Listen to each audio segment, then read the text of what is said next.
ஒவ்வொரு வாழ்விலும் அற்புதங்களை அதிசயம் செய்கிற தேவன். இதோ சாட்சியாக ஆண்டவர் என் வாழ்வில் அற்புதம் செய்தார். நான் செய்த ஜெபம் ஆண்டவர் கேட்டு எனக்கு விடுதலை கொடுத்திருக்கிறார், ஆசீர்வாதத்தை கொடுத்திருக்கிறார் என்று சாட்சியம் பகிர்ந்திருக்கிறோம். இதோ உண்மையுள்ள தேவன், உயிருள்ள தேவன், நம் ஆண்டவர் உயிர்த்த இயேசுவுக்கு நாம் நன்றி சொல்லி ஒப்பு கொடுத்து பாடுவோம்.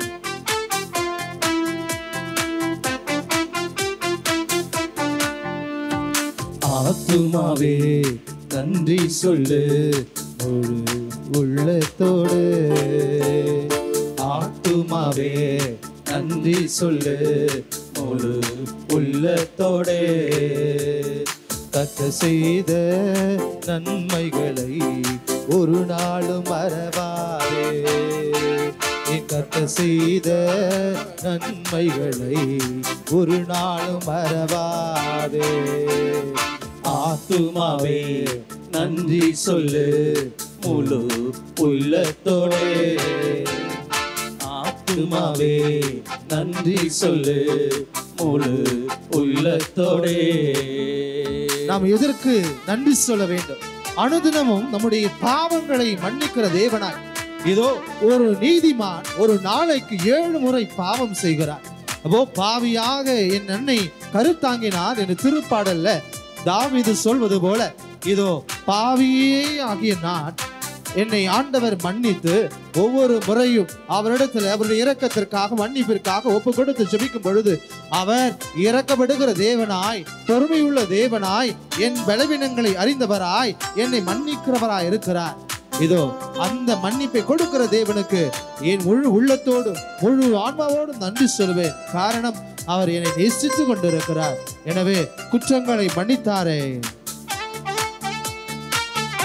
ஆமென். குற்றங்களை மன்னித்தாரே, நோய்களை நீக்கினாரே, குற்றங்களை மன்னித்தாரே, நோய்களை நீக்கினாரே, படுகொழி நின்று மீட்டாரே, ஜீவனை மீட்டாரே, படுகொழியில் நின்று மீட்டாரே, ஜீவனை மீட்டாரே. கர்த்தர் செய்த நன்மைகளை ஒரு நாளும் மறவாதே, கர்த்தர் செய்த நன்மைகளை ஒரு நாளும் மறவாதே.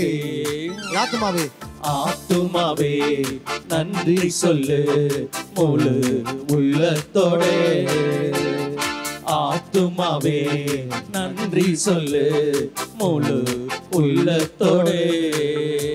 அவருடைய கிருபை இரக்கங்களால் நமக்கு மணிமுடி சூட்டுகின்றார். வாழ்நெல்லாம் நன்மைகளால் நிரப்புகிற தேவன் சென்ற இடமெல்லாம் நன்மை செய்து கொண்டே சென்றார். அவர் யாருக்கும் ஒருபோதும் தீங்கு நினைப்பதில்லை, தீங்கு செய்வதில்லை. எல்லோரையும் அரவணைத்துக் கொண்டிருக்கிறார், அனைவரையும் அன்பு செய்கிறார். எப்படிப்பட்ட இறைவனை பெற்றிருக்கிறோம் என்றால் அவர் ஆள் பார்த்து செயல்படுவதில்லை. திருத்தூதர் பணிகள் 10ஆம் அதிகாரம் 34ஆம் இறைவார்த்தை சொல்கிறது, கடவுள் ஆள் பார்த்து செயல்படுவதில்லை. எனவே என்னை நேசிக்கிற என் ஆண்டவரை, என் தேவனை, என் தந்தையை ஆராதிப்பேன் என்று சொல்லி நாம் ஒப்பு கொடுப்போம். கிருபை இரக்கங்களால், கிருபை இரக்கங்களால் மணிமூடி சூட்டுகின்றார், கிருபை இரக்கங்களால் மணிமூடி சூட்டுகின்றார். வாழ்நாள் எல்லாம் நன்மைகளால் திருப்தி ஆக்குகிறார். சொல்லுங்க, வாழ்நாள் எல்லாம் நன்மைகளால் திருப்தி ஆக்குகிறார். கர்த்தர் செய்த நன்மைகளை ஒரு நாளும் மறவாதே. ஆமென். கர்த்தர் செய்த நன்மைகளை ஒரு நாளும் மறவாதே. ஆத்துமாவே ஆத்துமாவே நன்றி சொல்லு முழு உள்ளத்தோடே, ஆத்துமாவே நன்றி சொல்லு முழு உள்ளத்தோடு. எசையா புத்தகம் 40ஆம் அதிகாரம் 31வது இறைவார்த்தை. கடவுள் மீது நம்பிக்கை வைப்பவர் கழுகை போல உயரே பரவர். அவர் ஓடுவர் களைப்படைவார், நடந்து செல்வர் சோர்வடையார். கடவுள் மீது நம்பிக்கை வைப்பவர்கள் வாழ்க்கையில என்ன இழப்புகள் வந்தாலும் என்ன ஏற்பட்டாலும் அவர் கலங்குவதில்லை. உங்கள் உள்ளம் கலங்க வேண்டாம், மருள வேண்டாம் என்று யோவான் 14ஆம் அதிகாரம் 1வது இறைவசனத்தில் வாசிக்கிறோம். எவ்வாறு யோபு தன் வாழ்வில அனைத்தையும் இழந்த போதும் ஆண்டவர் மீது கொண்ட நம்பிக்கை மட்டும் இழக்காமல் உறுதியாக இருந்தார். ஆண்டவர் அவருக்கு அனைத்தையும் 2 மடங்கு கொடுத்தார் என்று ஏதோ யோபு புத்தகம் 42வது இறைவசனத்திலே வாசிக்கிறோம். ஆண்டவர் 2 மடங்கல்ல நிறைவானதை கொடுப்பார், நிறைவாகவே கொடுப்பார். அவரை தேடி வருகிற ஒவ்வொருக்கும் நன்மைகளால் நிரப்புகிறார். அது உணர்ந்தவர்களை கிருபை இருக்குங்க. இளமை கழுகு போல புதிதாக்கி மகிழ்கின்றார் என்ற வரிகளை பாடி ஆண்டவரை ஆர்ப்பரிப்போம். கழுகு போல புதிதாக்கி மகிழ்கின்றார், இளமை கழுகு போல புதிதாக்கி மகிழ்கின்றார். நாம் ஓடினாலும் நடந்தாலும் குறைவதில்லை. நாம் ஓடினாலும் பெலன் குறைவதில்லை. கர்த்தர் செய்த நன்மைகளை ஒரு நாளும் மறவாதே. கர்த்தர் செய்த நன்மைகளை ஒரு நாளும் மறவாதே. ஆண்டவர்கள் சொல்வோம், ஆத்துமாவே நன்றி சொல்லு முழு உள்ளத்தோடே. ஹல்லேலூயா ஹல்லேலூயா ஹல்லேலூயா ஹல்லேலூயா ஹல்லேலூயா. நன்றி இயேசுவே, நன்றி இயேசுவே, நன்றி இயேசுவே. அப்பா நன்றி சொல்லி ஒப்பு கொடுக்கிற ஒவ்வொரு தேவ சன்னங்கள் மீது ஒரு வல்லமை ஊற்றும்படியாய் ஆண்டவரே ஒப்பு கொடுக்கிறோம் ஆண்டவரே. இந்த மத்திய வேளையில மீது கொண்ட தாகத்தினால் தேடி ஓடி வந்திருக்கிற இந்த தேவ சன்னங்கள் மீது ஆவியின் அபிஷேகத்தை ஊற்றும்படியாய், வல்லமையை ஊற்றும்படியாய், அபிஷேகத்தை ஊற்றும்படியாய் என தேவைகளோடு வந்திருக்கிறவர்கள் ஆண்டவரை ஆசீர்வதிப்பதற்கு உங்களுடைய வார்த்தை கேட்பதற்கு அந்த வாஞ்சி உள்ளத்தில் ஊற்றும்படியாய் ஆண்டவரை பேசும் அடியை கேட்கிறேன். 1 சாமுவேல் 3:9 வாசிப்பது போல அப்பா உங்களுடைய வார்த்தையை கேட்பதற்கான எல்லா தயாரிப்போடு ஆசீர்வதிக்கப்படும் ஜெபங்களை நலங்களால்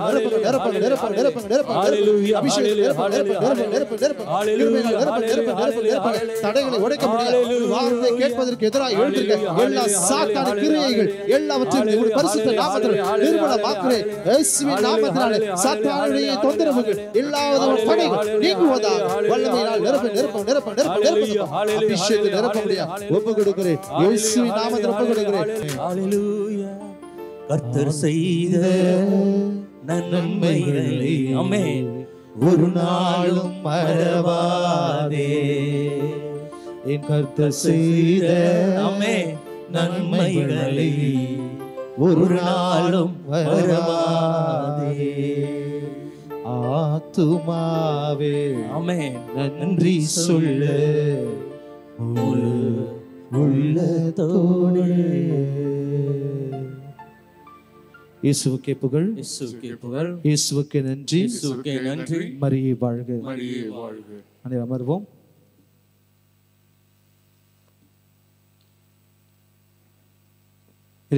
பிரியமுள்ளவர்களே, இன்று அனைவருமே நம்முடைய ஜனநாயக கடமை நிறைவேற்ற காலையிலே சென்று வாக்குகளை பதிவு செய்து இந்த ஜெபத்தில் தியானத்தில் பங்கெடுக்க வேண்டும்.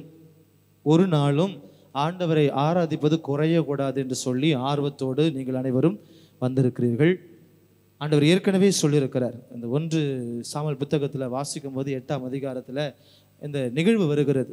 என்ன நிகழ்வு என்றால், மக்கள் கேட்பார்கள், எங்களை ஆட்சி செய்வதற்கு ஆட்சியாளர்கள் வேண்டும் என்று சாமுவேல் இடத்துல மக்கள் முறையிடுவார்கள். அப்போ சாமுவேல் இதை குறித்து வேதனைப்படுவார். அந்த விஷயத்தை ஆண்டவரிடத்தில் எடுத்து சொல்வார். அப்பொழுது வேதனையோடு சொல்லும்போது ஆண்டவர் சொல்வார், அவரை விட்டுவிடு, அவர்கள் இப்போ தெரியாது, பிறகுதான் அவர்களுக்கு தெரியும், மீண்டும் அவர்கள் வந்து உன்னிடத்தில் முறையிடுவார்கள், இதை நாம் தவிர்க்க முடியாது, அவர்கள் ஒரு தலைவரை ஏற்படுத்தும் சொல்லி அவர் ஏற்படுத்துவார். நம்மை ஆட்சி செய்வதற்கு சீசருக்குரியது சீசருக்கும் கடவுளுக்குரியதை கடவுளுக்கும் கொடுக்க வேண்டும். அதுதான் நீங்கள் செஞ்சுருக்கீங்க. சீசருக்குரியது அப்படின்னா ஜனநாயக கடமை நிறைவேற்றுவதற்காக ஓட்டு போட்டிங்களா இல்லையா? நான் பாட்டுக்கு பேசிட்டு இருக்கிறேன். போட்டிருக்கீங்க. அந்த நம்பிக்கையில் தான் பேசுகிறேன். சரியா கேட்கலையா? ஓகே, அதான் ஜனநாயக கடமை நிறைவேற்றுங்க. சீசருக்குரியது சீசருக்கும் கடவுளுக்குரியதே கடவுளுக்கு, அதனால தான் சீசருக்குரியதை சீசர். அதனால தான் நான் காலை வர முடியாது ஃபாதர், நானும் போயிட்டு ஓட்டு போட்டு வரணும்னு சொன்ன உடனே ஃபாதர் போஸ்கோ சரிங்க ஃபாதர் ஒன்றும் பிரச்சனை இல்லை, மதியானம் வந்து இறை வார்த்தை பகிர்வு கொடுத்து ஆராதனை நடத்துங்க, திருப்பலி நிறைவேற்றுங்க என்று ஒரு அழைப்பை கொடுத்தார். எனவே ஆண்டவருக்கு நன்றி சொல்வோம். நல்ல தலைவர்களை இந்த நாளிலே மக்கள் தேர்ந்தெடுக்க வேண்டும். இன்னும் எலெக்ஷன் நடந்துட்டு தான் இருக்குது, இன்னும் நேரம் முடியல. எனவே நல்ல தலைவர்கள் உருவாக்கப்பட வேண்டும் என்பதற்காக தொடர்ந்து நம்முடைய ஜெபங்களை ஏறெடுப்போம். இயேசுவில் பிரியமுள்ளவர்களே, உயிர்த்த ஆண்டவர் இயேசுனுடைய அனுபவம் பல மாற்றங்களையும் பல ஆசீர்வாதங்களையும் கொடுத்ததை நம் அனைவரும் அறிந்ததே. இந்த உயிர்ப்பின் காலத்தில் இதை நாம் அதிகமாகவே தியானித்து கொண்டிருக்கிறோம். அப்படிப்பட்ட ஒரு சூழ்நிலையில் ஏன் இந்த உயிர்த்த இயேசுவின் அனுபவம் முதலாக மகதலா மரியாவுக்கு கிடைத்தது? எதற்காக முதலாக இந்த மகதலா மரியாவுக்கு கிடைத்தது? இயேசுவினுடைய சீடர்களுக்கு கிடைக்கவில்லை. இயேசுவின் சீடர்கள் எத்தனை பேர்? 12 பேர். அந்த 12 பேர்ல இன்னும் நெருக்கமா இருந்தது 3 பேர் இல்லையா? பேதுரு, யாக்கோப்பு, யோவான். அவர்கள் இன்னும் நெருக்கமா இருந்தது யோவான் இல்லையா? அவர் மார்பில் சாய்ந்திருந்தார் அப்படின்னு வாசிக்கிறோம். அப்போ நெருக்கமா இருந்த யோவானுக்கு ஆண்டவருடைய உயிர்த்த அனுபவம் கிடைக்கல.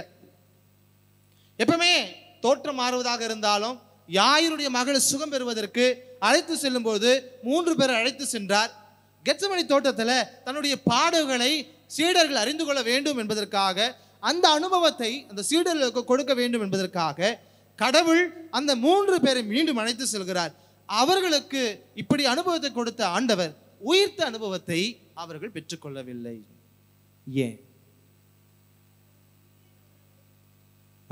நம்பிக்கை குறைவு. அப்புறம் வெரி குட். என்ன காரணம்? அதுதான் அழகா லூக்கா நற்செய்தி 8ஆம் அதிகாரத்தில் வாசிக்கும் பொழுது என்ன காரணம் அப்படின்னா, மகதலா மரியா. யார் இந்த மகதலா மரியா அப்படின்னா, அழகா 8ஆவது அதிகாரம் லூக்கா நற்செய்தி வாசிங்க.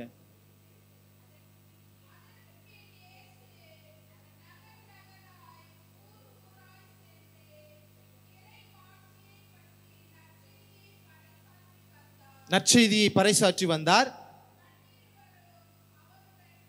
12 சீடர்கள் அவரோடு இருந்தனர்.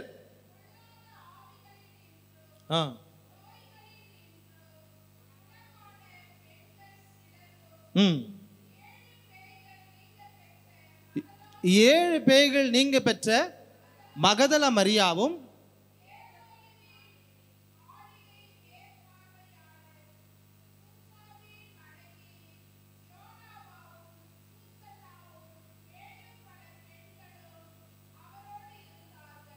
Praise the Lord.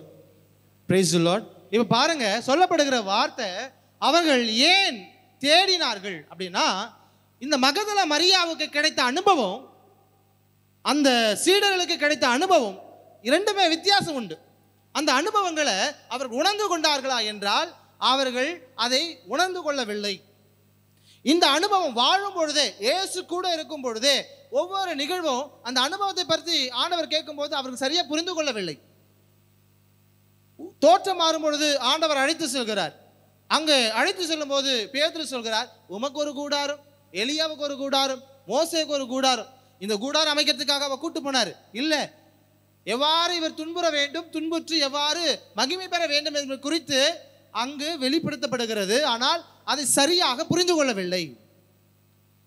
அதே போலதான் கெத்செமனியில் போய் என்னுடைய கஷ்டத்தை பாருங்க, இதை பாருங்க, என்னுடைய வேர்வை ரத்தமாக மாறுகிறது, இப்படிப்பட்ட ஒரு பாடுகளை நான் அனுபவிக்க வேண்டி இருக்குது என்று, அதனால எனக்காக ஜெபியுங்கள், ஏன்னா உங்க ஜெபம் எனக்கு வலிமை தரும், ஆற்றலை தரும் அப்படின்ற நம்பிக்கையில அந்த சீடர்கள் அழைத்து செல்கிறார். ஆனால் அந்த சீடர்கள் அதை உணர்ந்து கொள்ளவில்லை.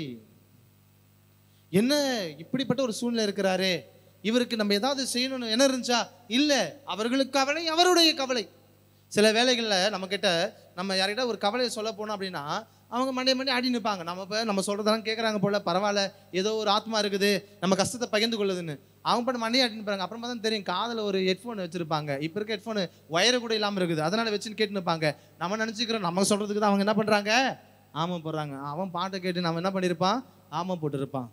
அப்போது கேட்பதற்கு தயாராக இல்லை. ஆனால் இந்த மகதலா மரியாவை பார்க்கும் பொழுது மத்தேயு நற்செய்தி 28ஆம் அதிகாரம் 1வது இறை வார்த்தை, விடியற் காலையிலே இந்த மகதல மரியா எழுந்து ஓடி தேடுகிறார். அப்ப சொல்லப்படுகிற வார்த்தை 28ஆம் அதிகாரம் 3வது இறை வார்த்தை வாசிங்க.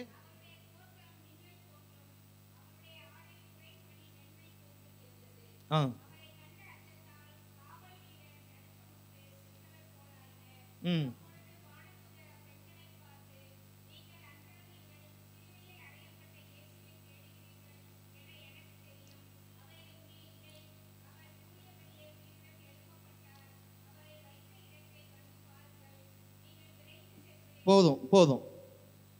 இங்க பாருங்க, சிலுவையில் அறையப்பட்ட இயேசுவை தேடுகிறீர்கள் என எனக்கு தெரியும். இந்த இயேசுவை சிலுவையில் அறைந்து விட்டார்கள் அப்படின்னா அதோட முடியுது. அப்போ அவரை அறைஞ்சிட்டாங்க அப்படின்னா அவருடைய வாழ்க்கை முடிஞ்சிச்சு அப்படின்ற சூழ்நிலையில எல்லாரும் பயந்து இருக்கும்போது, ஆனா இந்த மகதல மரியாவுக்கு மட்டும் ஒரு தேடல் இருக்குது. அதுதான் முக்கியமானது. தேடல் இருக்கிறது. எப்பவுமே உங்களுக்கு தெரியும், ஆண்டவர் எங்கெல்லாம் தேடல் இருக்குதோ அங்கெல்லாம் ஆண்டவர் என்ன பண்ணுவார்? தன்னை வெளிப்படுத்துவார். யாரெல்லாம் உண்மையான உள்ளத்தோடு தேடுறாங்களோ அவர்களுக்கெல்லாம் தன்னை வெளிப்படுத்தி கொண்டே இருக்கிறார். அந்த தேடல் ரொம்ப முக்கியம். இந்த மகதல மரியாவுக்கு அந்த தேடல் இருந்தது. அப்ப இயேசு வாழ்ந்த காலத்துல, இயேசு குழந்தையா பிறந்த பொழுது, அந்த ஏரோது வாழ்க்கையில பார்க்கும்போது, தொடக்க நூல்ல மத்தேயு நற்செய்தியில 2ஆம் அதிகாரம் 1-2 இறை வார்த்தையில வாசிங்க. தேடல் இருந்துச்சு. யாருக்கு இருந்துச்சு? அந்த 3 ஞானிகளுக்கு இருந்துச்சு. வாசிங்க மத்தேயு 2:1-2.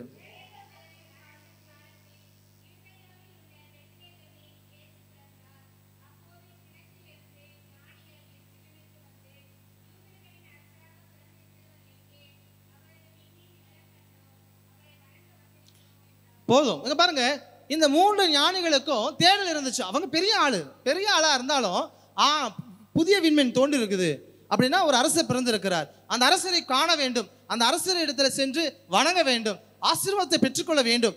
அந்த தேடல் அவர்களுக்கு இருந்தனால தான் அந்த தேடல்ல வருகின்ற வழியில் எவ்வளவு தடைகள் இருந்தாலும் அந்த தடைகளை பொருட்படுத்தாமல் அவர்கள் தேடி வருகிறார்கள். அதான் அவருடைய தேடல்ல உண்மை இருந்தது.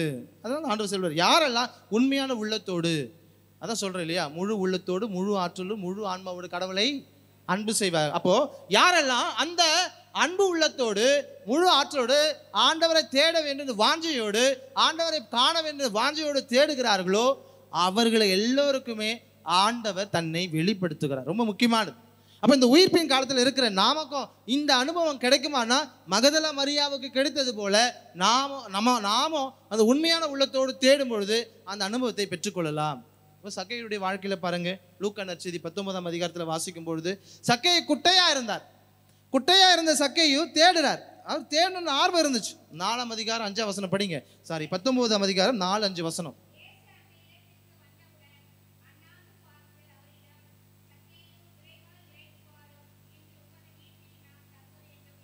காரணம் என்ன?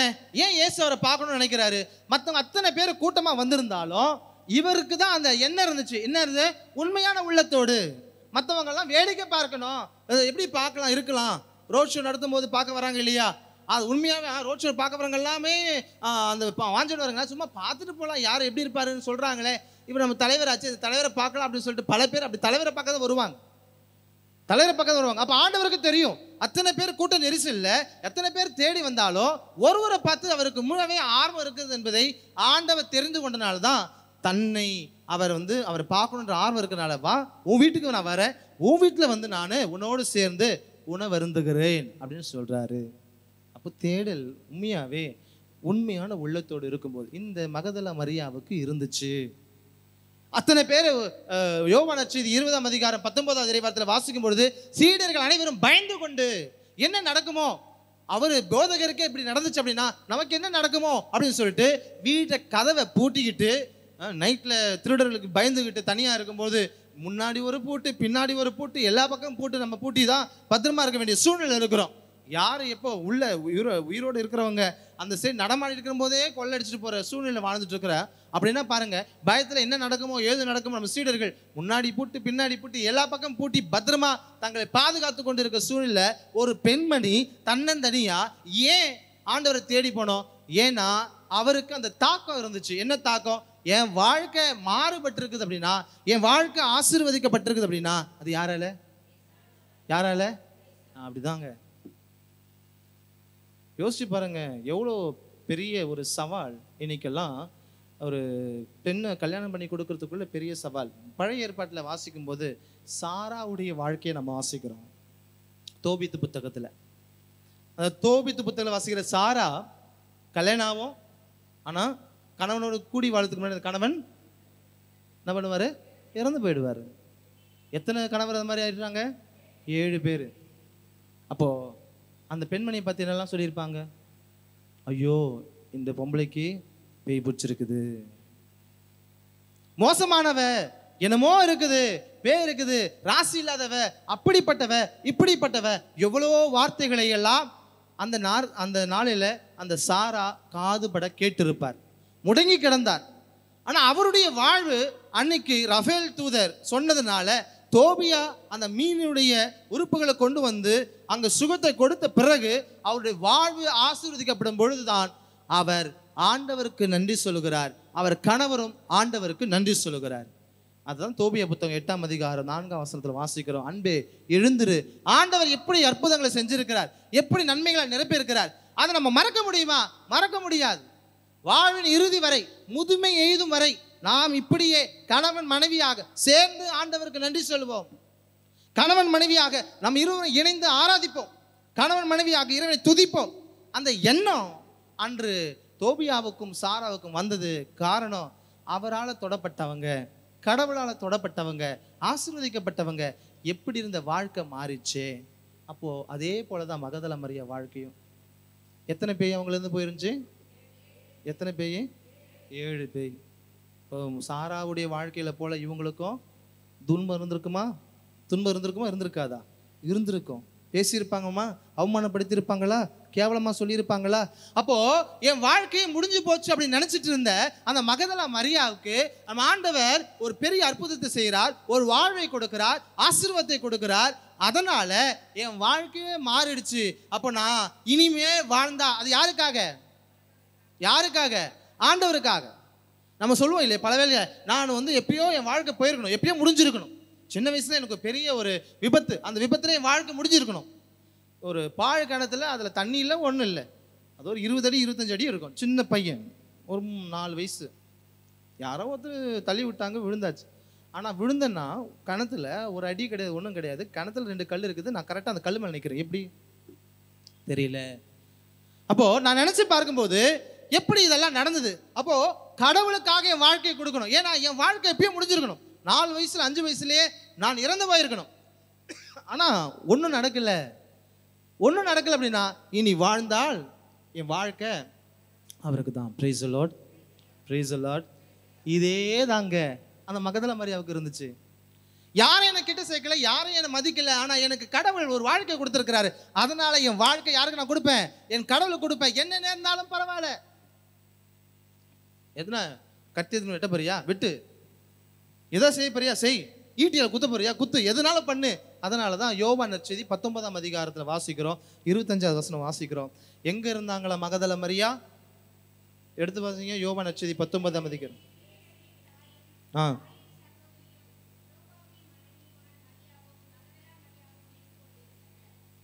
பாருங்க, போதும் மகதல மரியா நின்று கொண்டிருந்தார். அப்ப பாருங்க, அங்க எல்லாரும் ஓடி போகும்போது இந்த பெண்மணிக்கு வந்த துணிச்சல்.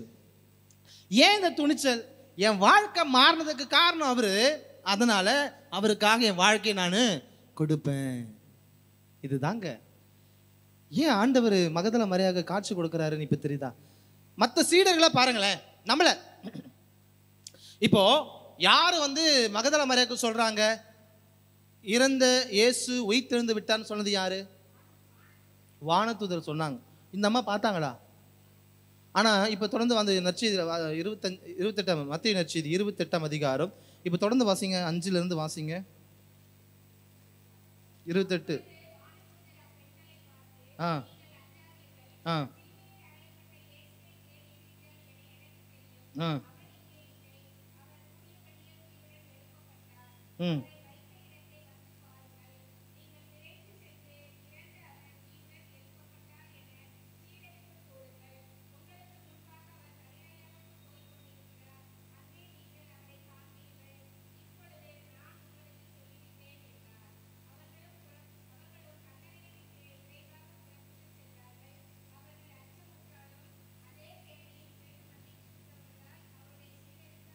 பாருங்க, உயிர்த்த இயேசுவை மகதல மரியா பார்த்தாரா அப்படின்னா பார்க்கல. அடையாளம் தான். என்ன அடையாளம்? அவர் உடல் அங்கே இல்லை. அங்கே உடல் இல்லைனாலும் அந்த வானதூதர் வந்து கல்லை பிரேட்டது மேலே நின்றுக்கிட்டு அவருடைய வெளிச்சம் பிரகாசமாக இருக்குது. அப்படின்னா இவர் நிச்சயமா கடவுளுடைய தூதர் அப்படின்னு அவங்க புரிந்து கொள்கிறார்கள். புரிந்து கொண்டவர்களிடத்தில் அவர் சொல்றாரு, நீங்க யாரை தேடுறீங்கன்னு எனக்கு தெரியும், நீங்க இயேசுவை தேடுறீங்க, அவர் கலிலேயாவுக்கு போயிட்டு இருக்கிறாரு, உயிரோடு எழுப்பப்பட்டாரு, நீங்க சீடலுக்கு அறிவிங்கன்னு சொன்னோன்னே இவங்க என்ன பண்ணாங்க? ஒரே ஓட்டமா ஓடினாங்க. அவங்க, ஐயா நான் பார்க்கணும், காமிங்க, நான் அனுபவம் வேணும், எங்கே இருக்கிறாரு, அவர் உடல் எங்கே வச்சிருக்கிறாங்க, நான் காமிக்கிறேன் பாருங்க, அவருடைய விழாவில் நான் கைவிட்டு பார்க்கணும். சீடர்கள் சொன்னாங்க, பேதுரு சொன்னார், மற்ற சீடர்கள் சொன்னாங்க. ஆனால் மகதல மரியா சொல்லலை. அழகாக சொல்லுவார்ல ஆண்டவர், தோமா நீ கண்டதால நம்பினாய், காணாமல் நம்புவோர். யோவான் நற்செய்தி 20:29 தோமா நீ கண்டதால் நம்பினாய், காணாமல் நம்புவோர் பேறு பெற்றோர். மகதல மரியா முதல் உதாரணம் அதுதான். சாட்சி, முதல் சாட்சி, சீடர்களுக்கே ஒரு சாட்சி. இந்த சாட்சி ரொம்ப முக்கியம்.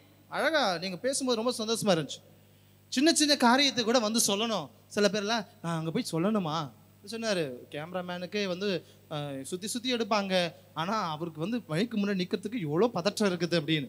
சில நேரங்களில் இதை போய் நம்ம சொல்லணுமா, இதை அறிக்கையிடணுமா, இது என்ன பெரிய விஷயமா அப்படின்னு சொல்லுவோம். இல்லை, அதுதான் நம்ம தவற காரியங்கள். சின்ன சின்ன விஷயத்தை கூட ஆண்டவர் எப்படி அற்புதமாக நடத்துறாரு உணரணும். அதுதான் மகதல மரியா நமக்கு சொல்லித்தர பாடம். உயிர்த்தா இயேசுவின் அனுபவத்தை பெற்ற அந்த மகதல மரியா அந்த நிகழ்ச்சியை கேட்ட உடனே போங்க போய் அறிவிங்கன்னு சொன்ன அவங்க அச்சமுற்றாலும் பெரும் மகிழ்ச்சியோடு, அதான் இறைவார்த்தை சொல்கிறது, அவர்கள் அச்சமுற்றாலும் அதே வேளையில் அவர்கள் பெரும் மகிழ்ச்சியுற்றவர்களாய் அவருடைய சீடருக்கு அறிவிக்க ஓடினார்கள். நடந்து போல பிரியமானவர்களே, 2 நாளுக்கு முன்னாடி நடந்த அனுபவம். எங்கள் பங்கில் பெரியபாளையம் அங்கே வெங்கல் சோனியான்னு ஒரு சகோதரி இருக்கிறாங்க. அவங்களுடைய மகனுக்கு சமீபத்தில் நடக்கும்போது ரொம்ப மூச்சு வாங்குதே அப்படின்னு சொல்லிட்டு மருத்துவமனைக்கு கூட்டு போகிறாங்க. மருத்துவமனைக்கு கூட்டு போன பிறகு நம்ம எக்மோர் குழந்தை ஹாஸ்பிட்டலில் சொல்லிடுறாங்க, இந்த குழந்தைக்கு இதயத்தில் ஓட்டை, குழந்தைக்கு இதயத்தில் ஓட்டை, அறுவை சிகிச்சை செஞ்சாதான் குணமாகும் அப்படின்னு சொல்லிடுறாங்க. ரொம்ப மனசு உடைஞ்சு போகிறாங்க சோனியா. உடனே கோயிலுக்கு வராங்க, சிஸ்டர்ஸ் இருக்கிறாங்க, அப்புறம் வந்து எங்கிட்ட வராங்க, ஃபாதர் இது மாதிரி சொல்லிட்டாங்க, எங்களுக்கு ரொம்ப கஷ்டமாக இருக்குது ஃபாதர், குழந்தைக்கு இது மாதிரி சொல்லிட்டாங்க, எங்களுக்காக ஜெபிங்க ஃபாதர், ஆண்டவர் தான் சுகப்படுத்தணும், வேறு வழியில் ஃபாதர் எங்களுக்கு அப்படின்னு சொல்லிட்டு அவங்க சொல்கிறாங்க. இப்போ நாங்களும் வந்து பூசையில் ஒப்பு கொடுக்குறோம், ஜெபிக்கிறோம், தனிப்பட்ட விதத்திலும் ஜெபிக்கிறோம், பூசை முடிஞ்ச பிறகு ஜெபிக்கிறோம். அப்புறம் கொஞ்ச நேரம் பொறுத்து அவங்க சொல்கிறாங்க, ஃபாதர், அவங்க அழுதுட்டு ஜெபம் பண்ணிட்டு வராங்க மாதாமா கிட்ட. அப்புறம் சொல்கிறாங்க, ஃபாதர் நாங்கள் வேளாங்கண்ணிக்கு போக போகிறோம். நம்ம டாக்டர் உடனே வர சொல்லியிருக்காங்க சொன்னீங்க, இப்போ நான் வேளாங்கண்ணி இல்லை ஃபாதர், வேளாங்கண்ணி போயிட்டு பிறகு வந்து நாங்கள் டாக்டரை பார்க்குறோம் ஃபாதர். வெரி குட்மா, சரி சந்தோஷம், நீங்களும் போங்க, நானும் உங்களுக்காக ஜெபிக்கிறேன். புனித வாரத்தில் வேளாங்கண்ணிக்கு போனாங்க. வேளாங்கண்ணிக்கு போய் அந்த அம்மா முட்டிலே போனாங்க. இந்த குழந்தை கொஞ்சம் தூரம் மட்டும் அம்மா போகிறாங்கன்னு போயிட்டு அப்புறமே எஞ்சிக்கிச்சு. இப்போது வேளாங்கண்ணி போயிட்டு வந்து அவங்க திருப்பி ஹாஸ்பிட்டலுக்கு போயிட்டு செக் பண்ணிவிட்டு திருப்பி அட்மிட் பண்ண சொன்னாங்கன்னு சொல்லிட்டு அட்மிட் பண்ணிவிட்டு 2 நாள் முன்னாடி அந்த சீஃப் டாக்டர் வரும்போது திருப்பி 2ஆவது வாட்டி அட்மிட் பண்ணும்போது டெஸ்ட் எடுக்க சொல்லியிருக்காங்க. எடுத்து பார்த்து அந்த டெஸ்ட்டை கொடுத்த பிறகு டாக்டர் பார்த்து கேட்குறாரு, என்ன இதில் ஓட்டையே காணுமே, ரொம்ப மெலிசாக இருக்குது, இது எப்படி சாத்தியமாகும்? டேய் என்னடா பண்ண? அந்த குழந்தை சொல்லிச்சு, மாதம்மா இதயத்துக்குள்ளே போனாங்க, மாதம்மா இதயத்துக்குள்ளே போனாங்க, என் ஓட்டை சரியாயிடுச்சு. மழையில் இல்லை, அந்த குழந்தை அழகாக சொன்னது. அதை கேட்ட உடனே அவங்கள விட அங்கேருந்து ஒரு 4 வீடு 5 வீடு தனித்தனியாக இருக்கிறாங்க. அவங்க வீடுங்களுக்கும் நாங்கள் ஈஸ்டர் பிளஸிங் போனோம். அப்போது அந்த ஒரு அக்கா, அந்த மரியா நான்சின்னு ஒரு சகோதரி, அவங்க இந்த விஷயத்த சொன்ன உடனே ஒரே ஜம்பு. எதுக்கு? அந்த குழந்தைக்கு நல்லாச்சு ஃபாதர், எனக்கு ரொம்ப சந்தோஷமா இருக்குது. அனுபவம், எங்கேயோ ஒரு அனுபவத்தை கேட்ட பொழுது அந்த அனுபவம் நமக்கு பெரிய தாக்கத்தை ஏற்படுத்தாது. அந்த அனுபவம் எனக்கு கிடைக்கும் போது தான் ஒரு பெரிய மாற்றத்தை உண்டாக்கும். அப்படி தானேங்க? யாருக்கும் ஒரு அதிசயம் நடந்துச்சுன்னு சொன்னீங்களா, அப்படிங்களா அப்படின்னுவோம். என் பக்கத்து வீட்டில் இருக்க நடந்துச்சு, எங்கள் குடும்பத்தில் நடந்துச்சு, எங்கள் பங்கில் நடந்துச்சு அப்படி நீங்கள் சொல்லும் பொழுது அந்த சாட்சி தான் இன்னும் என் நம்பிக்கையை அதிகப்படுத்துது. எல்லாரும் கரவொலி கொடுத்து ஆண்டவருக்கு நன்றி சொல்வோமா? இதைத்தான் மகதல மரியா செய்கிறார். ஓடினார், காரணம் உயிர்த்து விட்டார், என் தேவன் இறந்து போகவில்லை, அவருக்கு எதுவும் நடக்கவில்லை, அவர் சொன்னபடி உயிர்த்தெழுந்து விட்டார் என்று தூதர் எனக்கு அறிவித்திருக்கிறார், நான் உண்மை என விசுவசிக்கிறேன், நம்புகிறேன், அவ்வளவுதான். there is no doubt, எந்த ஒரு சந்தேகமும் கிடையாது. கடவுள் மேல இருக்கும்போது நம்பிக்கை அதுதான். சந்தேகம் எக்காரணத்தும் கிடையாது. அப்படி சந்தேகப்பட்டுட்டோம் அப்படின்னா மணல் மீது கட்டிய வீட்டுக்கு ஒப்பாகும். Praise the Lord. அழகா சொல்றாரு இல்ல, மத்தேயு நற்செய்தி 7ஆம் அதிகாரம் 24 28 வாசிக்கும் போது ஆண்டவர் நம்பிக்கை பற்றி சொல்லும்போது என்னது, கடவுள் மீது நம்பிக்கை வைக்கிறவர் எப்படி எது சமம், பாறை மீது கட்டிய வீடு. என்னதான் அடிச்சாலும், புயல் அடிச்சாலும், வெயில் அடிச்சாலும், மழை பெஞ்சாலும், வெள்ளம் வந்தாலும், துபாயில வெள்ளம் போயினுக்குதான், அந்த பாலைவனத்துல தண்ணி பாயிருது இப்பதான் பாக்குறேன். அப்போ எது நடந்தாலும் ஒண்ணும் நடக்காது. யாருக்கு? நம்முடைய வாழ்க்கைக்குள்ள விசுவாசம் இருந்தா. ஒருவேளை நம்முடைய விசுவாசம் அப்படியே மணல் மீது கட்டிய வீட்டுக்கு ஒப்பாதான் இருந்துச்சுன்னா, இது நடந்துச்சு அது நடந்துச்சு, நான் கடவுளை நம்பினேன். இன்னைக்கு மதியானம் இல்லை, காலையில் ஒரு 10:30 மணிக்கு கிடைச்ச அனுபவம். ஒரு சகோதரி பகிர்ந்து சொன்னாங்க, எனக்கு கடவுள் நம்பிக்கை குறைஞ்சிச்சு ஃபாதர். ஏன்? நான் நினைச்சது காரியம் நடக்கல ஃபாதர். ஏன் நம்பிக்கை குறைஞ்சது? நினைச்ச காரியம் நடக்கல. இங்கதாங்க நமக்கு நடக்கிற தவறு. நினைச்ச காரியம் அது உனக்கு, நீ நினைச்ச காரியம், ஆனா கடவுளுக்கு சித்தமானதா, அவரு திருவுளத்துக்கு சித்தமானதா? ஆண்டவர் இயேசு அதானே சொன்னாரு கெத்செமனி தோட்டத்தில் சொல்லும் பொழுது, என் சித்தத்தின்படி அல்ல உம்முடைய சித்தத்தின்படி ஆகட்டும், தந்தையை உம் விருப்பப்படி ஆகட்டும். காரணம் என்ன? என்னுடைய சித்தம் நிறைய இருக்கும், என்னுடைய விருப்பம் நிறைய இருக்கும், என் ஆசைகள் நிறைய இருக்கும், என் பேராசைகள் நிறைய இருக்கும். அப்ப எல்லாத்தையுமே கடவுள் கொடுத்துடணும் அப்படின்னா கடவுள் பார்க்க மாட்டாரா? உன்னுடைய எண்ணங்கள் எப்படிப்பட்டது, உன்னுடைய சிந்தனைகள். நீ கெட்டதை கேட்ட கடவுள் கெட்டது கொடுத்துருவாரா? ஆண்டவரே பக்கத்துல என் எதிரி இருக்கிறான், அவன் கண்ணை பிடிங்கிடுங்கன்னு சொன்னா ஆண்டவர் பிடிங்கிடுவாரா? இல்லையே. அவர் ஆள் பார்த்து செயல்படுவதில்லை. அப்படி என்றால் இந்த மகதல மரியா நமக்கு சொல்லி தருகிற பாடம், நாம் ஆண்டவரை உண்மையான உள்ளத்தோடு முழு ஆற்றலோடு தேடும் பொழுது ஆண்டவரை நாம் கண்டுகொள்வோம். உயிர்த்த இயேசுவின் அனுபவம் உங்களுக்கும் கிடைக்கும்.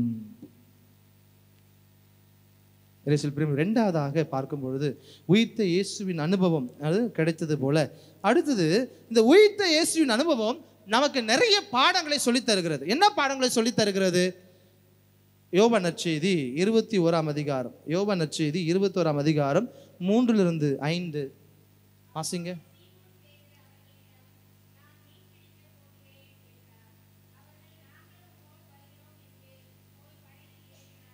ம்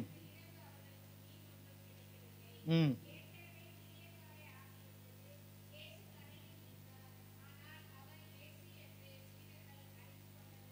ம்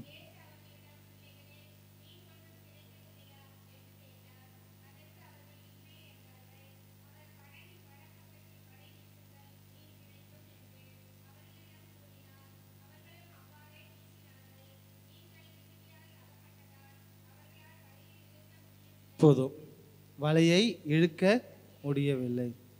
பாருங்க, பேதுரு என்ன சொல்றாருங்க? எதுக்கு போற? மீன் பிடிக்க போற. மத்தேயு நற்செய்தி 4ஆம் அதிகாரம் 19வது இறைவார்த்தை என்ன சொல்லுது? மத்தேயு நற்செய்தி 4ஆம் அதிகாரம் 19வது வசனம், என் பின்னே வாருங்கள், மனிதர் பிடிப்பவராக்குவேன். ஆண்டவருடைய திட்டம் என்ன? இவங்களை வச்சு என்ன பயன்படுத்த போறாரு? இனிமேட்டு நீ வலைகளை போடாத. நீ வலைகளை போட்டுனா அந்த வலையில என்ன கிடைக்கூடாது? மீன் கிடைக்கூடாது. வேற என்ன கிடைக்கணும்? என்ன கிடைக்கணும்? மனுஷங்க கிடைக்கணும். அப்போ எந்த நோக்கத்திற்காக இந்த சீடர்களை அழைத்தார்? தம்மோடு இருக்கவும், நற்செய்தியை பறைசாற்றவும், பேய்களை விரட்டவும், இவர்களுக்கு அதிகாரம் கொடுத்து இவர்களை தனக்கு பின்னாக இந்த நற்செய்தி பணிக்கு அனுப்புவதற்காகத்தான் ஆண்டவர் அழைத்தார். மார்க்கு நற்செய்தி 3ஆம் அதிகாரம் 13-14 இதை வாசிக்கிறோம். அப்போ பேதுரு ஆண்டவர் இறந்த பிறகு அவர் இல்லை அப்படின்றனால, அவர் உயிர்த்தெழுந்த அனுபவத்தை அவர் பெறாதனால அவர் என்ன பண்றாரு? பழைய நிலைக்கே போறாரு. Praise the Lord, praise the Lord. இந்த பழைய வாழ்க்கைக்கு நம்மலாம் போறோமா? போறோமா? சொல்லுங்க, போறோமா இல்லையா? அது மட்டும் என் தலையை வணங்கி சொல்றீங்க. தவ காலத்தில் 40 நாள் என்ன பண்ணோம்? நான் இனிமேல் சிகரெட் பிடிக்க மாட்டேன், நான் குடிக்க மாட்டேன், நான் கெட்ட வார்த்தை பேச மாட்டேன், நான் இனிமேல் யாரை பற்றியும் புரணி பேச மாட்டேன், நான் இதை செய்ய மாட்டேன், நான் அதை செய்ய மாட்டேன். இதெல்லாம் எப்போ எப்போ தவ காலத்தில் ஈஸ்டர் கொண்டாடிட்டு 2வது நாள் என்ன பண்ணுவான் தெரியுமா? சங்கதி இந்த அக்கல்ல அந்த மாதிரி போச்சான் வச்சாமே. தவ காலத்தை முடிச்சுட்டு ஈஸ்டர் காலத்தில் நம்ம என்ன பண்ணுறோம்? பேதுருக்கும் நமக்கும் வித்தியாசம் ஒன்றும் கிடையாது. பேதுரும் பழைய வாழ்க்கைக்கு போறார். எதுக்கு? மீன் பிடிக்க போறார். கடவுள் அதுக்காக கூப்பிடலையே. ஆண்டவர் இந்த தவ காலத்தை கொடுத்தாருன்னா எதுக்காக கொடுத்தாரு? இந்த தவ காலத்துல நம்ம யோசிச்சு பார்த்து ஆன்ம பரிசோதனை செஞ்சுட்டு நம்ம செய்யற காரியங்கள் சரியா, நம்ம பயணிக்கிற பயணம் சரியா, என்னுடைய வாழ்க்கை சரியா அப்படின்னு சிந்திச்சு பார்த்து சீர்தூக்கி பார்த்து அதை சரிப்படுத்துவதற்காக தான்.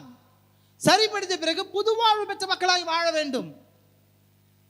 ஒரு மரத்துல இலை உதிரிச்ச பிறகு திரும்பவும் புதுசா அந்த இலை முளைச்சி வரும்போது பார்க்கறதுக்கு அழகா இருக்கா இல்லையா?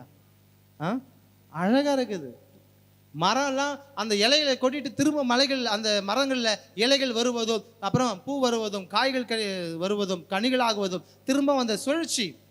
அப்போ அது மகிழ்ச்சி, புதிய தொடக்கம். அதே போலதான் உயிர்ப்பின் காலம் மகிழ்ச்சியின் காலம், இன்னும் மகிழ்ச்சியின் காலம். எதற்கு மகிழ்ச்சியின் காலம்? நம்ம நம்பிக்கை இழந்து போய் சோர்ந்து போய் இருக்கிற வேலையில அந்த சீடர்களுக்கு ஆண்டவர் காட்சி கொடுத்து, ஏன்பா சோர்ந்து போயிருக்கீங்க, ஏன்பா கவலையா இருக்கீங்க, நான் உங்க கூட தான் இருக்கிறேன், நான் உங்க கூட தான் இருக்கிறேன், கவலைப்படாதீங்க, பாருங்க என் கை, பாருங்க என் கால்கள், பாருங்க எல்லாம், நம்பிக்கை கொள்ளுங்க அப்படின்னு சொல்லிட்டு ஆண்டவர் அழைப்பு கொடுக்கிறார். அப்படி என்றால் ஆண்டவர் புதிய வாழ்வு வாழ்க்கை நமக்கு இந்த உயிர்ப்பு காலத்தில் இன்னும் ஆசீர்வாதங்களை கொடுக்க தயாராக இருக்கிறார். ஆனால் நாம் அதை உணர்ந்து கொள்ளாமல் பேதுருவை போல மீன் பிடிக்க போறோம். ஆனா ஆண்டவர் பாருங்க சிந்திக்க வைக்கிறார். இதே அனுபவம் முன்னாடி நடந்துச்சா? எங்க நடந்துச்சு? லூக்கா நற்செய்தி 5ஆம் அதிகாரத்தை எடுத்து வாசிங்க அப்படின்னா 4வது வசனத்திலிருந்து வாசிங்க. லூக்கா நற்செய்தி 5ஆம் அதிகாரம்.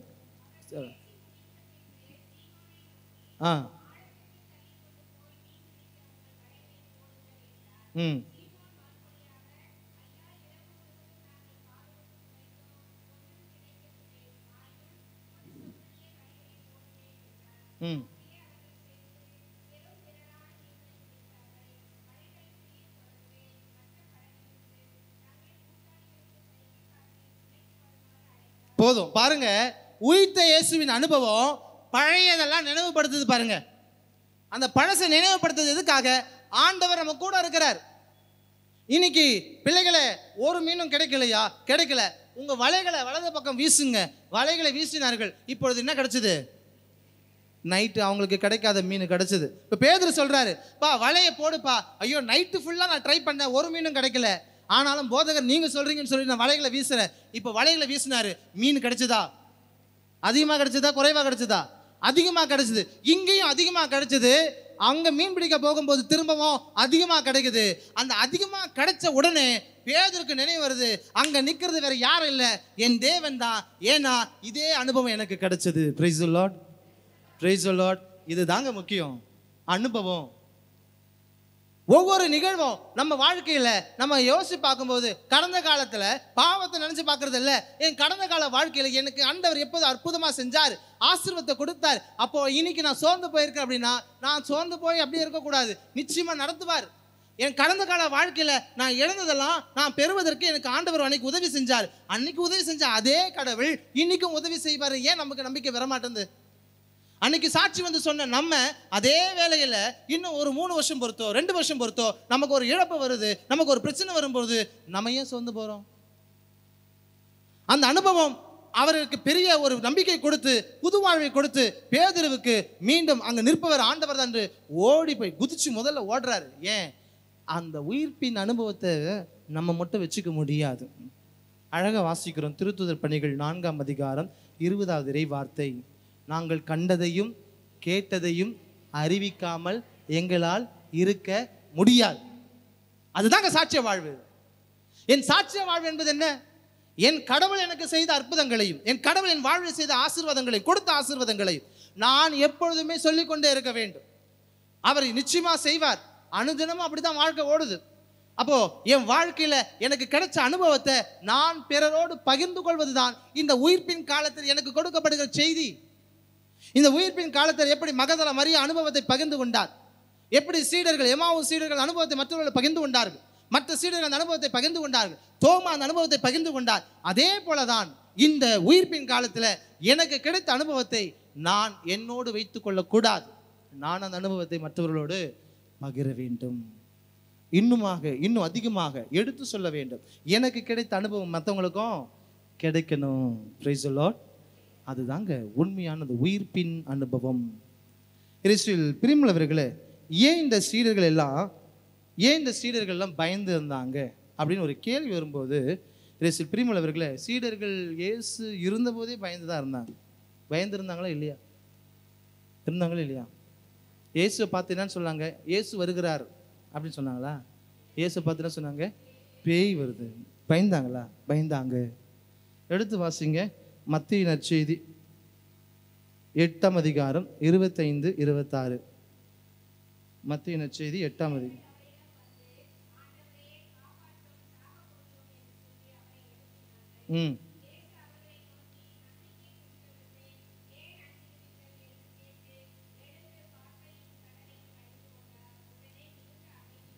பாருங்க, எங்க பயம் இருக்குதோ அங்க என்னவா இருக்கும்?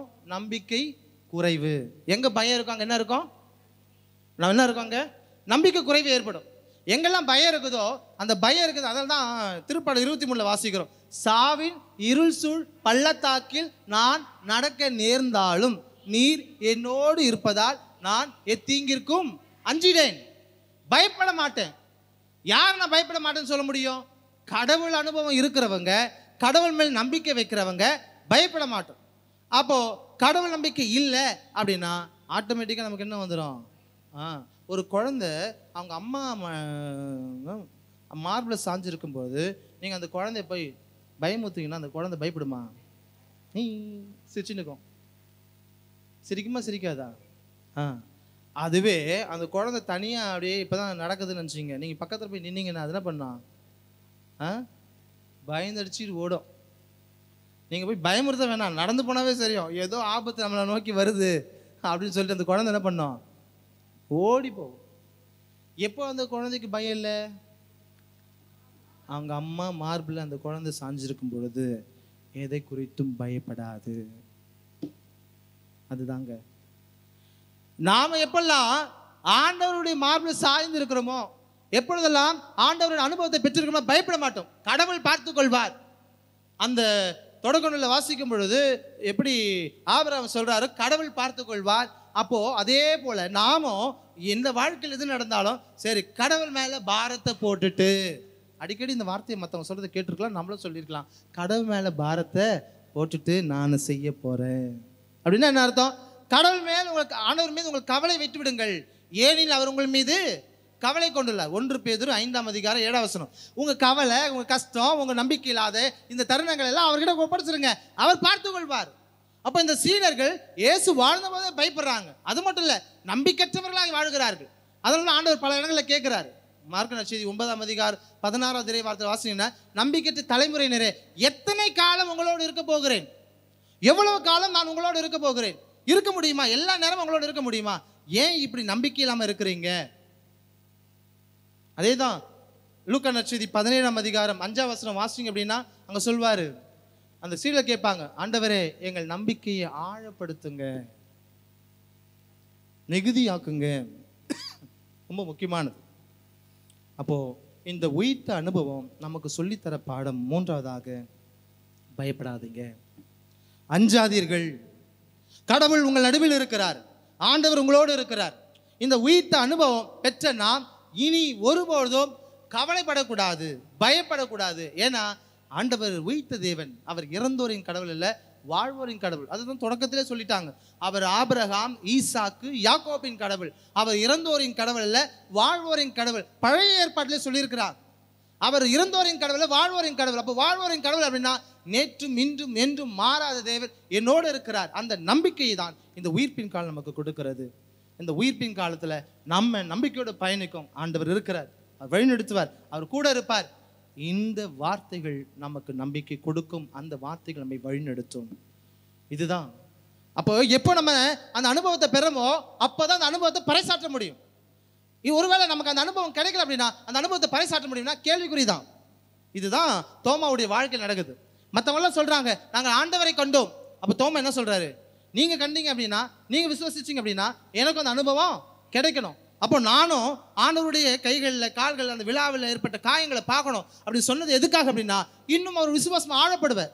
சந்தேகத்தோட அது எப்படி நடக்கும் அப்படின்ற எண்ணத்தில் இல்லை, இன்னும் ஸ்ட்ராங்கா, இன்னும் உறுதியா.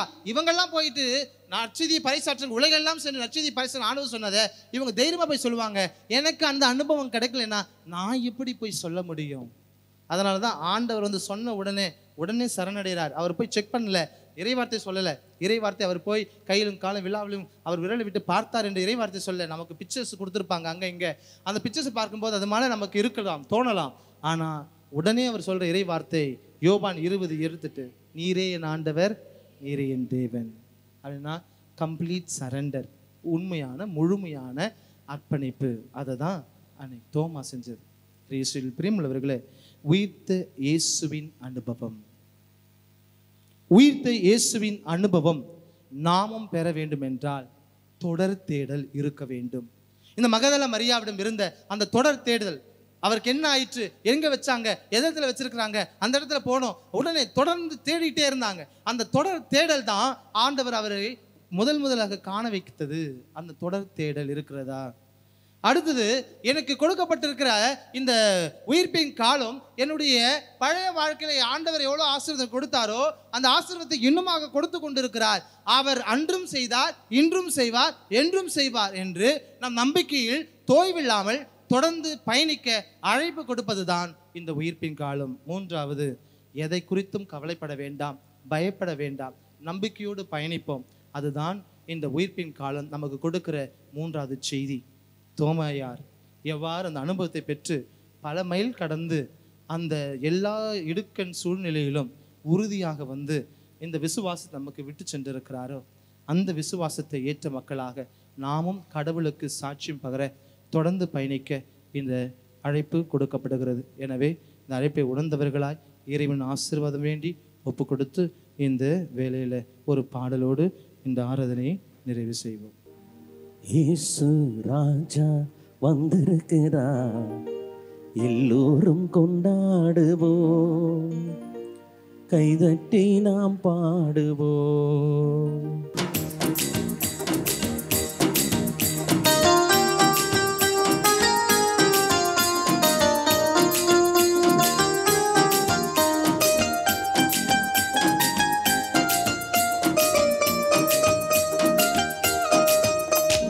இயேசு ராஜா வந்திருக்கிறார், எல்லோரும் கொண்டாடுவோம், கைதட்டி நாம் பாடுவோம்.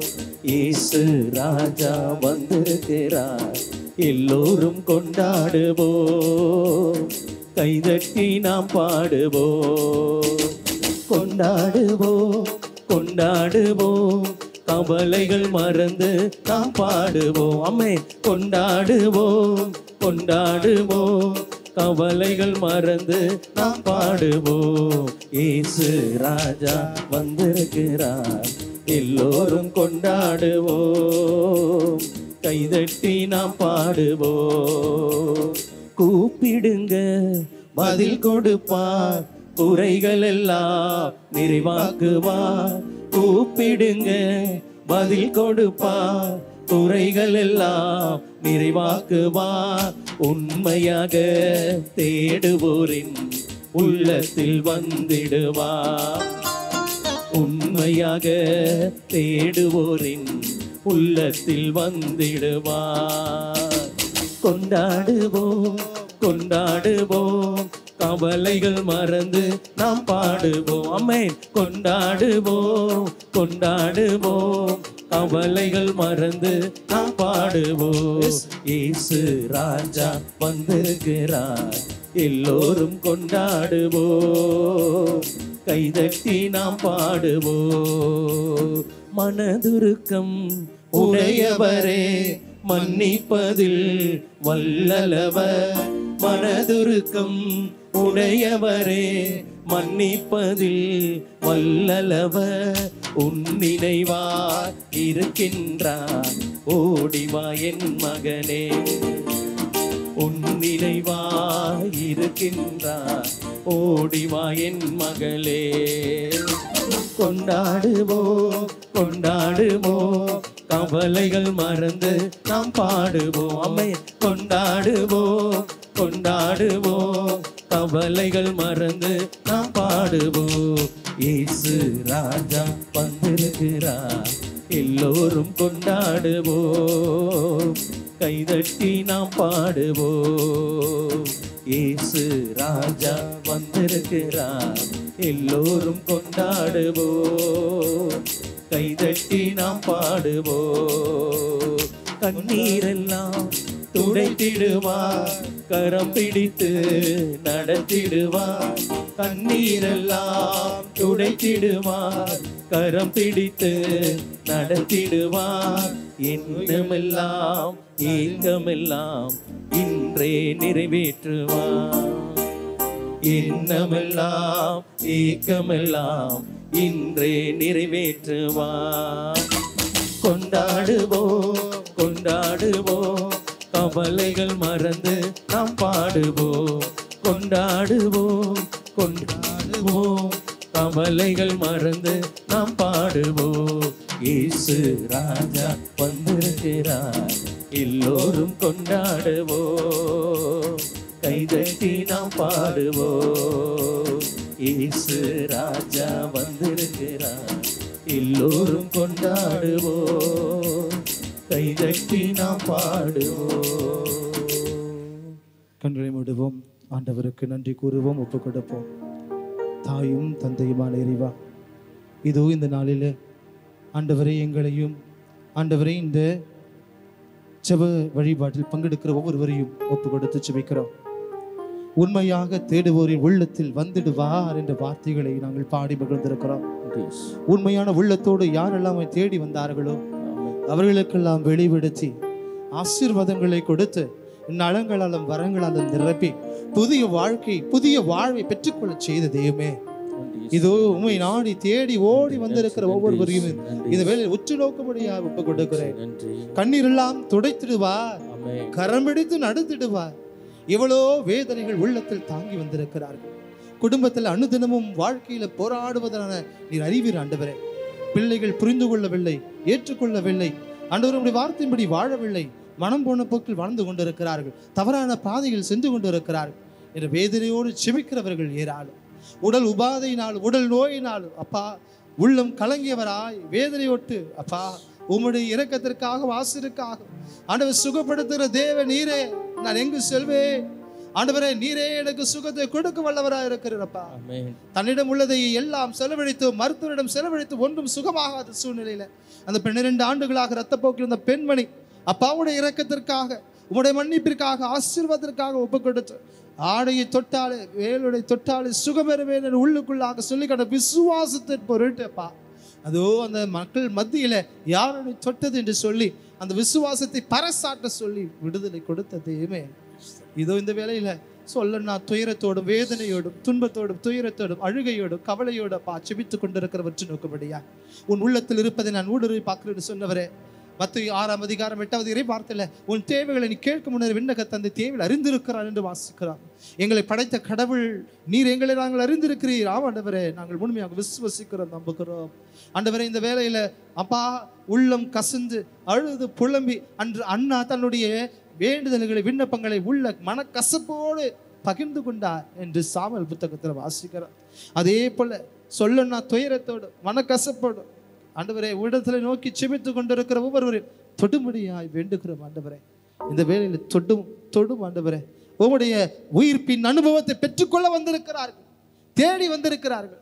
ஆண்டவர், இந்த மதிய வேளையில என்னதான் நடந்தாலும் என் ஆண்டவரை நான் தேடுவேன், ஆராதிப்பேன், அவரை மாட்சிப்படுத்துவேன், மகிமைப்படுத்துவேன் என்று சொல்லி இந்த மத்திய வேளையிலப்பா என்ன விதமான இன்னல்கள் இருந்தாலும் இந்த கோடையின் தாக்கம் இருந்தாலும் அதை பொருட்படுத்தாமல் உம்மீது கொண்ட அந்த அன்பினாலும் உம்மீது கொண்ட பற்றினாலும் எவர் மகதல மரியாவை இறுக பற்றி கொண்டார், அதே போல என்ன நடந்தாலும் ஆண்டவருக்கு நன்றி சொல்லுங்கள் என்று 1 தெசலோனிக்கர் 5ஆம் அதிகாரத்தில் 18வது இறை வார்த்தையில் நாங்கள் வாசிப்பது போல 16, 17, 18 வாசிக்கிறோம். ஆண்டவர் அந்த வார்த்தைகளை போல என்ன நேர்ந்தால் நன்றி சொல்லுங்கள், இடைவிடாது ஜெபியுங்கள், எல்லா சூழ் நன்றி கூறுங்கள் என்ற வார்த்தை கேட்பாப்பா. வந்திருக்கிற ஒவ்வொருவரையும் உற்று நோக்கும்படியாய், ஒவ்வொருவரையும் தொட்டும்படியாய் ஒப்பு கொடுக்கிறோம்.